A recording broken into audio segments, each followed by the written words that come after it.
The town of light एक ऐसा game जो बना है एक असली घटना के ऊपर। एक असाइलम जहां पर डॉक्टर्स ही अपने पेशेंट्स को टॉर्चर करते थे और इसके ऊपर बना है ये गेम। जब आप इसे खेलेंगे तो आपको एक अजीब सी हॉरिफाइंग फीलिंग आएगी और इसके पीछे की एक घटना जिसके कारण 6000 लोग उस हॉस्पिटल से कभी वापस ही नहीं आए और आज भी वो हॉस्पिटल हॉन्टेड है।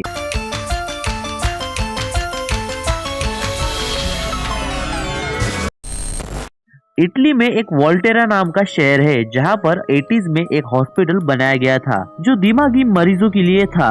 पर जब बाद में पता चला कि वहां के डॉक्टर्स पेशेंट्स को टॉर्चर करते हैं और उनके टॉर्चर के कारण कई पेशेंट्स मारे भी गए, लोगों को पता चला कि हॉस्पिटल में ये सब होता है। पर तब तक 6000 से भी ज्यादा लोग मिस्टीरियस तरीके से वहां पर मारे गए थे, जिसके कारण उनकी आत्मा इस हॉस्पिटल में अभी भी भटक रही है और अगर आज भी वहां पर कोई जाता है तो वो उनकी चीखें सुन सकता है। उस हॉस्पिटल में जो भी पेशेंट जाते थे वो कभी भी वापस नहीं आ पाते थे।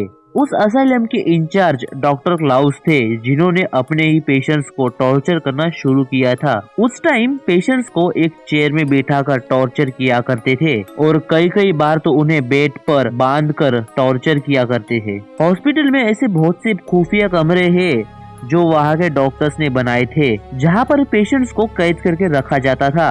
और जब वहाँ पर छानबीन की गई तो उन्होंने कुछ मिस्टीरियस सिंबल्स को ढूंढा जो वहाँ के दीवार पर बनाए गए थे।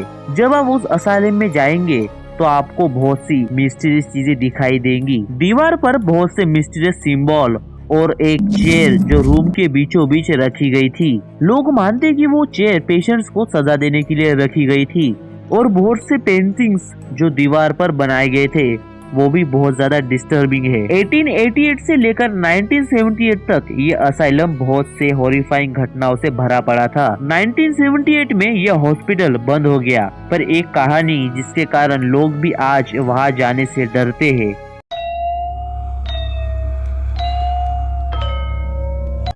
1914 में जब 6000 पेशेंट्स को लाया जाता है तो वहां पर एक रीना नाम की लड़की भी थी।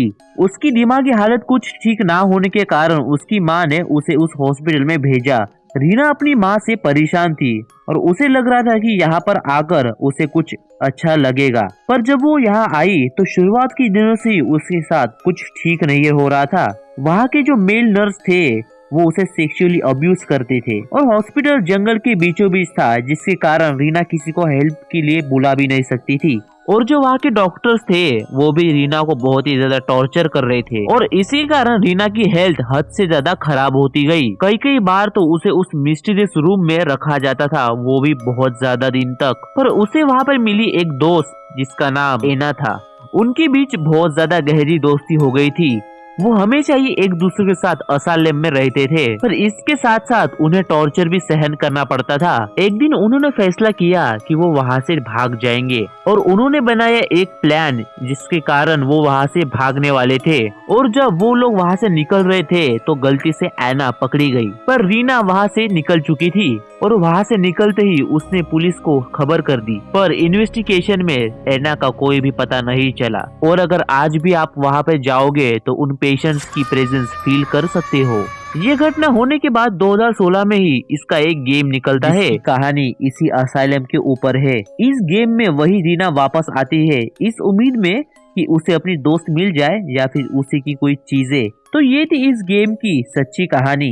आई होप आपको वीडियो अच्छी लगी हो और अगर आपको भी अपनी कहानियां मुझे बतानी है तो इंस्टाग्राम पर भेज सकते हो। मेक श्योर वो रियल हो। सतर्क रहिए और सावधान रहिए।